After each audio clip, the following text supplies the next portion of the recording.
Se você está aqui agora, não é por acaso. Talvez sua vida pareça parada. Talvez você esteja confuso, sem entender por que nada sai do lugar. Você ora, busca, confia, mas as respostas não chegam. As portas continuam fechadas, as pessoas se afastam, os planos desmoronam. E no fundo do seu coração, você sabe que algo está acontecendo. Algo que você ainda não consegue nomear, mas consegue sentir. Existe uma certeza silenciosa de que Deus está preparando algo grandioso para você. Uma bênção tão grande que sua vida atual não comportaria. Então deixe eu te dizer uma verdade que poucos compreendem. Antes de Deus entregar o extraordinário, Ele precisa remover o comum. Antes da expansão, vem o esvaziamento. Antes da colheita, vem a poda. E é exatamente nisso que você está agora, no processo mais importante da sua jornada espiritual. Nos próximos minutos, você vai descobrir as 6 coisas que Deus remove da sua vida antes de liberar uma grande bênção. E quando terminar de ouvir, você finalmente entenderá por que tudo parece estar sendo tirado de você. Primeira coisa, Deus remove as pessoas desalinhadas. Vamos começar pelo que mais dói. Deus tira pessoas da sua vida. E aqui não estamos falando apenas de pessoas tóxicas ou ruins.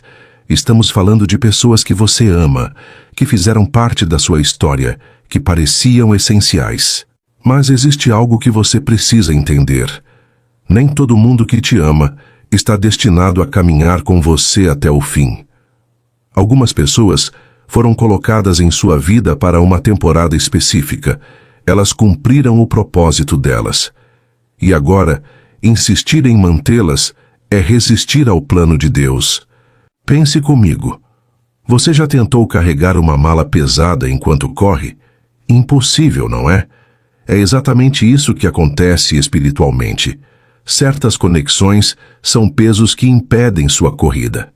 Elas não são más, são apenas incompatíveis com o novo nível que Deus está te levando. Em Amós 3:3 está escrito: andarão 2 juntos, se não estiverem de acordo? A resposta é não. Você não pode construir um futuro novo com alianças que pertencem ao passado. Deus, em sua sabedoria, sabe que certos relacionamentos só te amam enquanto você está no mesmo nível que eles. No momento em que Ele decide te promover, essas conexões se tornam campos de resistência espiritual. A convivência começa a te drenar. As conversas perdem sentido. O que antes fluía, agora pesa. E você tenta segurar, insistir, explicar, mas quando Deus decide cortar, não há força humana que sustente. Às vezes Ele muda corações, outras vezes cria distâncias. Em alguns casos permite mal-entendidos que você nunca conseguirá esclarecer. Tudo para proteger a promessa que você ainda não vê. Essa separação dói porque a alma grita, o ego se sente rejeitado e o coração tenta entender. Mas escute bem, o que parece rejeição é, na verdade, redirecionamento. Deus não está tirando pessoas da sua vida. Ele está te tirando do ambiente que te impede de florescer. E aqui está o livramento. Essas pessoas podiam arruinar anos do seu propósito. Uma conexão errada no momento errado pode destruir décadas de preparação. Deus te ama demais para permitir isso. Então, Ele limpa o círculo antes da bênção chegar. O vazio que fica não é castigo, é espaço. Espaço para Deus colocar as conexões certas, as pessoas alinhadas, aqueles que não apenas torcem por você, mas que foram escolhidos para caminhar ao seu lado na nova estação. Segunda coisa, Deus remove o medo de perder. Agora vamos falar do que te paralisa. O medo. Mais especificamente, o medo de perder. Esse medo é silencioso, mas devastador. Ele te faz aceitar migalhas quando banquetes te esperam. Te convence a ficar no conhecido, mesmo quando o conhecido te sufoca. Te mantém preso a empregos que te adoecem, relacionamentos que te diminuem, padrões que te destroem. O medo de perder é o maior ladrão de destino que existe. E Deus, sendo amor perfeito, não permite que esse medo continue dirigindo sua vida. Então, ele faz algo radical. Ele te confronta com exatamente aquilo que você mais teme perder. Parece cruel, não é? É libertação. Em 2 Timóteo 1,7 está claro. Porque Deus não nos deu espírito de covardia, mas de poder, de amor e de moderação. O medo não vem dele. E quando você vive governado pelo medo, você não está vivendo sob o governo de Deus. Por isso, antes da grande bênção, Deus permite que você perca exatamente o que tentava proteger. Aquele emprego que parecia indispensável, aquela pessoa que você achava insubstituível, aquela segurança que você idolatrava. E sabe o que acontece? Você descobre que continua de pé. Você perde o que temia e percebe que não morreu, que não desmoronou, que Deus estava ali sustentando você, mesmo quando tudo desabou. Essa é a maior lição que o medo precisa aprender. Ele mente. Ele te faz acreditar que sem aquilo você não sobrevive. Mas quando você perde e sobrevive, o poder do medo se quebra para sempre. E aqui está o livramento profundo. Enquanto você vive com medo de perder, você se torna refém. Você negocia, se submete, aceita menos, engole palavras, traz seus valores, tudo para não perder. Isso não é vida, é prisão. Deus te ama demais para te deixar preso. Então ele quebra as correntes. E a única forma de quebrar o medo é expondo-o. Quando você enfrenta o que fugia, nasce algo precioso. Liberdade genuína. A coragem que você admira em outras pessoas não é ausência de medo. É o resultado de tê-lo enfrentado sob a luz da fé. E Deus quer que você alcance esse nível. Não confiança em si mesmo, mas confiança absoluta nele. O medo de perder impede a chegada do novo. Porque Deus não pode te dar algo grande enquanto você está agarrado com medo a algo pequeno. Por isso, ele solta suas mãos à força quando você não consegue soltar por vontade própria. E quando o medo cai, o céu se abre. Porque finalmente há espaço para você receber sem medo de perder de novo. Terceira coisa. Deus remove a dependência de estruturas humanas. Aqui está algo que vai mexer com você. Deus destrói suas seguranças terrenas. E isso inclui tudo o que te dá a sensação de controle. Dinheiro, emprego, rotina, planos, sistemas. Você foi ensinado a vida inteira a construir segurança. Acumular garantias. Ter plano A, B e C. Confiar no que pode ver. Tocar. Controlar. E não há nada de errado nisso, até o momento em que essas estruturas ocupam o lugar de Deus.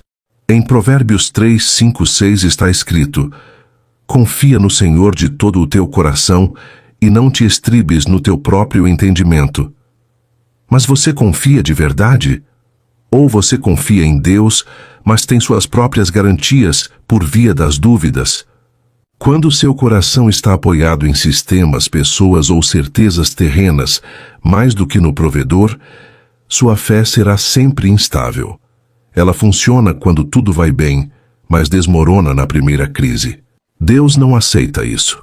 Então ele começa a mexer nas bases, às vezes tirando o emprego que te dava segurança, a rotina que te dava controle, o dinheiro que te fazia sentir protegido. E você olha para o céu sem entender. Por que, Deus? Eu trabalhei tanto para construir isso. Porque a fé só amadurece quando todas as muletas caem. Enquanto você tem plano B, não precisa confiar plenamente no plano de Deus. Enquanto tem reserva financeira, não precisa ver o milagre da provisão diária. Enquanto controla tudo, não precisa de um controlador maior. Veja a história de Abraão. Deus pediu que ele deixasse terra, parentela, certezas e fosse para um lugar que ainda não conhecia. O que parecia perda era teste de fé. O mesmo acontece com você. Quando tudo que te sustentava começa a ruir, não é porque Deus te abandonou. É porque Ele quer provar que Ele mesmo é o teu único fundamento verdadeiro. não o emprego, não a conta bancária, não o relacionamento, não o diploma. Ele. E aqui está o livramento. Deus não destrói o que é bom, Ele substitui o que é insuficiente. Aquelas estruturas que você tanto protege, elas são frágeis, podem desabar a qualquer momento. Um vírus fecha empresas, uma economia muda, pessoas vão embora. Mas quando Deus é seu fundamento, nada pode te derrubar. Você pode perder tudo e continuar em pé, porque não é o que você tem que te sustentar, é quem te sustenta. Então, quando Ele tira algo, é porque está prestes a te entregar algo que não depende de aprovação humana, de sistemas econômicos, de nada terreno, algo que vem direto da fonte. Mas para isso, você precisa suportar o vazio temporário que antecede a abundância permanente. A pergunta que Deus está te fazendo em silêncio é esta: o que te mantém de pé hoje sou eu, ou é o que você conquistou? Porque enquanto a resposta for a segunda opção, Ele não pode te confiar o peso da promessa. Quarta coisa, Deus remove a procrastinação e a zona de conforto. Agora vamos ao que você sente na pele todos os dias, aquele ciclo de procrastinação que parece impossível de quebrar. Aquela zona de conforto que te mantém girando em círculos sem nunca sair do lugar. Você sabe exatamente o que precisa fazer. Sabe o passo que precisa dar. Conhece o sonho que está adormecido. Mas existe sempre um amanhã, um ainda não é a hora, um quando eu estiver mais preparado. E aqui está a verdade dura. Deus não abençoa a procrastinação. Ele abençoa a obediência imediata. Em Tiago 4,17 está escrito: aquele, pois, que sabe fazer o bem e não o faz, comete pecado. Procrastinar o que Deus já te mostrou não é prudência, é desobediência disfarçada de cautela. Antes da grande bênção, Deus vai incomodar você até que você saia da zona de conforto. Ele vai permitir que aquela rotina segura comece a te sufocar, que aquele emprego estável se torne insuportável, que aquela vidinha previsível perca completamente o sentido. Por quê? Porque enquanto você estiver confortável no morno, não buscará o extraordinário. A zona de conforto é sedutora. Ela não é ruim o suficiente para você pedir socorro, mas não é boa o suficiente para te realizar. É a mediocridade perfeita. Deus tem algo gigantesco para você, mas exige movimento. Exige que você saia da toca, que arrisque, que obedeça mesmo com medo, que dê o passo antes de ver todo o caminho iluminado. Em Hebreus 11:8 vemos: pela fé Abraão, sendo chamado, obedeceu, indo para um lugar que havia de receber por herança, e saiu sem saber para onde ia. Ele não esperou ter todas as respostas. Não esperou o momento perfeito. Saiu. E aqui está o livramento brutal que poucos enxergam. A procrastinação está te matando lentamente. Cada dia que você adia o que sabe que precisa fazer, você morre um pouco por dentro. A vida escorre pelos dedos. O tempo passa e você continua no mesmo lugar, com os mesmos problemas, as mesmas desculpas. Deus vai remover o conforto dessa situação. Vai te forçar a escolher. Ou você se move por fé, ou você permanece por medo. Mas Ele não vai mais permitir que você fique nesse meio termo tóxico, onde finge que está esperando o tempo de Deus, quando na verdade está fugindo da obediência. O tempo de Deus para muitas coisas é agora.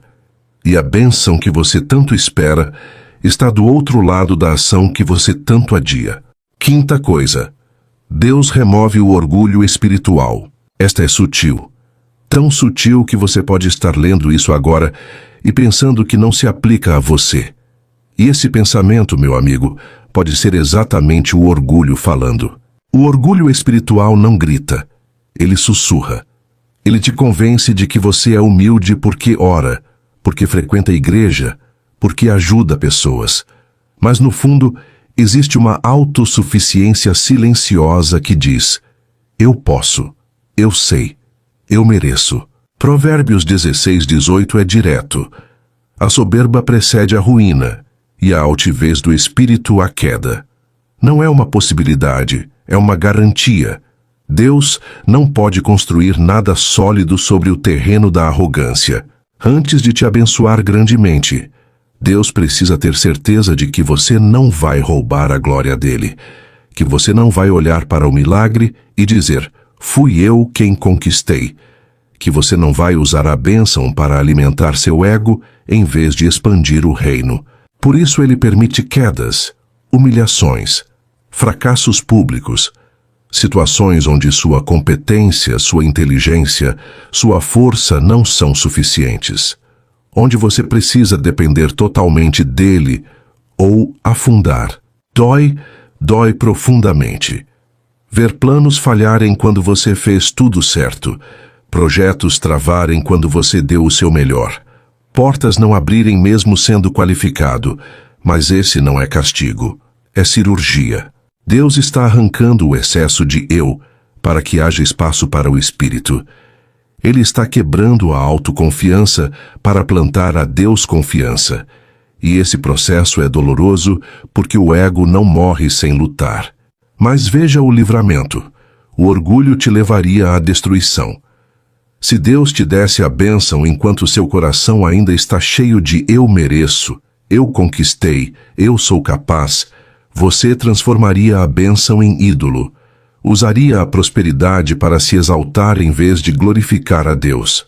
Ele te ama demais para permitir isso.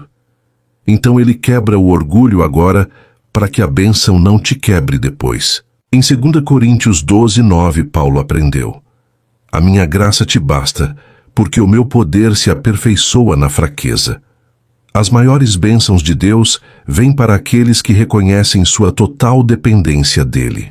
Quando você chega ao ponto de dizer, Senhor, sem ti eu não sou nada, não posso nada, não tenho nada, aí sim você está pronto, porque finalmente há espaço para Deus agir sem competição. A humildade sustenta milagres. O orgulho os destrói. Por isso, se Deus está quebrando o seu orgulho agora, agradeça. É o sinal de que algo grande demais para o seu ego está a caminho. Sexta coisa, Deus remove o excesso de controle. Chegamos à última, e talvez a mais difícil de todas, o controle. Você ora pedindo direção, mas continua planejando cada detalhe. Diz, seja feita a tua vontade, mas tem medo de perder o comando. Confia em Deus com a boca, mas vive tentando controlar tudo com as mãos. E Deus observa. Ele vê quando você diz confio, mas age como se tudo dependesse de você.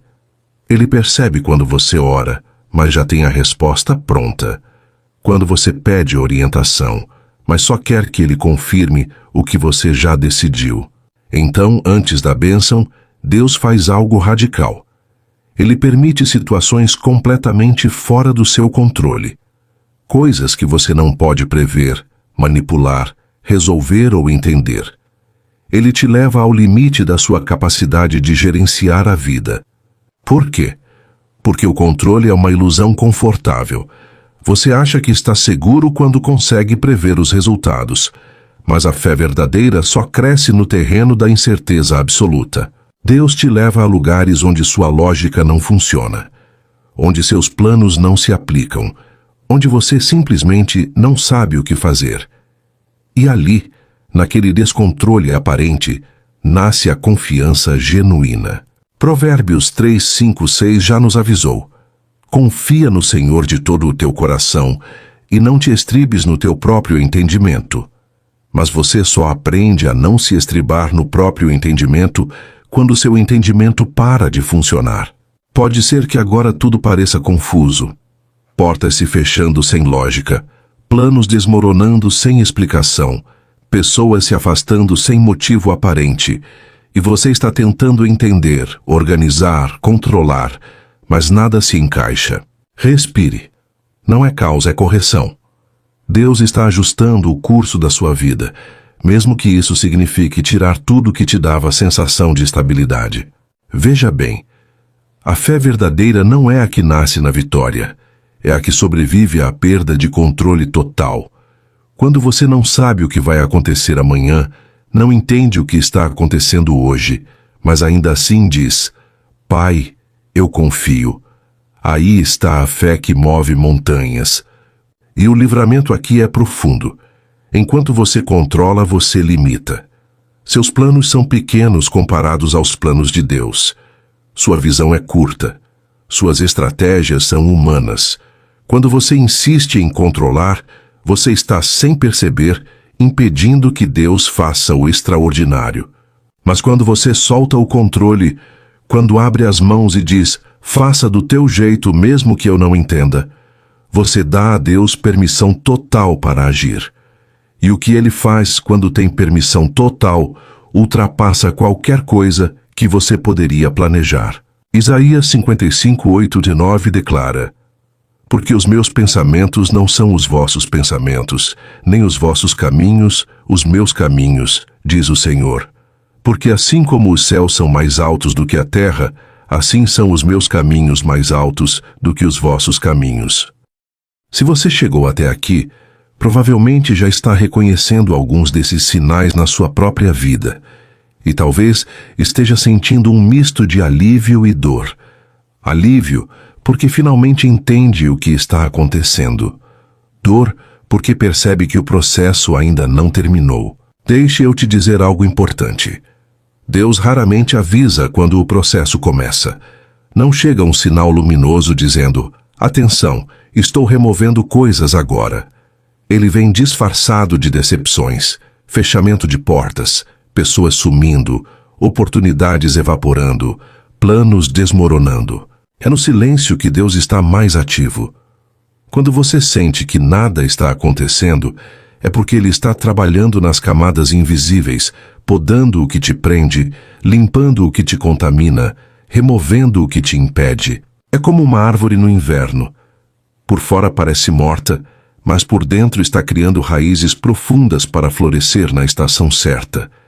Você pode parecer parado por fora, mas por dentro, Deus está operando a maior transformação da sua vida. O maior erro que você pode cometer agora é confundir a ausência de movimento com o abandono divino. Deus não te abandonou. Ele está preparando você. E aqui está o segredo que poucos percebem. A remoção não é apenas proteção, é reposicionamento. Quando Deus tira algo, Ele já tem algo melhor reservado. O problema é que a maioria fica tão presa ao que perdeu que não consegue ver o que está nascendo. O tempo da lamentação se torna o obstáculo para o tempo da manifestação. Deus não trabalha no passado, Ele trabalha no próximo passo. Se você continuar olhando para o que foi, vai perder o que está sendo preparado.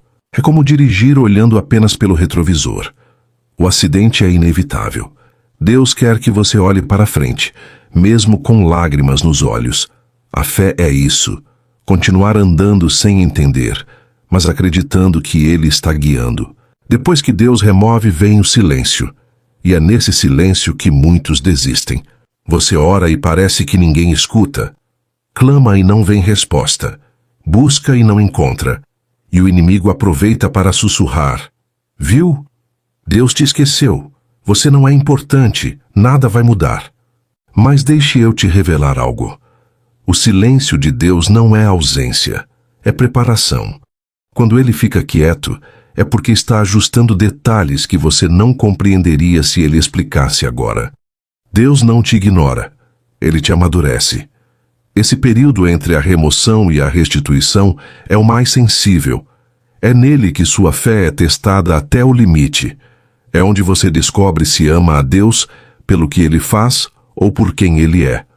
Então, se esta mensagem encontrou você no meio do processo, não desista, não desanime, não se revolte. Você está sendo preparado para algo que seus olhos ainda não viram, seus ouvidos ainda não ouviram e seu coração ainda não compreendeu totalmente. Mas Deus já preparou. Romanos 8:28 continua sendo verdade. E sabemos que todas as coisas contribuem juntamente para o bem daqueles que amam a Deus, daqueles que são chamados por seu decreto. Todas as coisas, até as perdas, até o silêncio, até o que você não entende. Então escreva agora aqui nos comentários: a minha grande bênção está a caminho. E diga em voz alta e com fé: Senhor, eu aceito o que tu tiraste. Eu confio no que ainda vais trazer. Entrego o controle, solto as pessoas, quebro o orgulho, abandono as estruturas humanas, enfrento os medos, saio da procrastinação. Faça em mim o que precisas fazer. Prepara-me para a bênção que está vindo. Em nome de Jesus. Amém. Esta não é apenas uma oração. É uma declaração de guerra contra tudo que te impedia de avançar. É um alinhamento espiritual com o plano de Deus para a sua vida. E quando você fizer essa entrega genuína, algo muda no invisível. Portas começam a se mover. Caminhos começam a se abrir. O céu começa a responder. Porque Deus estava apenas esperando você parar de resistir para começar a agir. A bênção já está preparada. A pergunta é: você está? Então entregue, confie, espere e prepare-se. Porque quando Deus terminar de remover o que te impedia, Ele vai liberar o que você nem ousou pedir. A sua grande bênção está mais perto do que você imagina. E ela está vindo na plenitude do tempo de Deus. Não desista agora. Não pare no meio do processo. Continue confiando. Continue obedecendo. Continue caminhando. Porque o melhor de Deus para você ainda está por vir. Amém.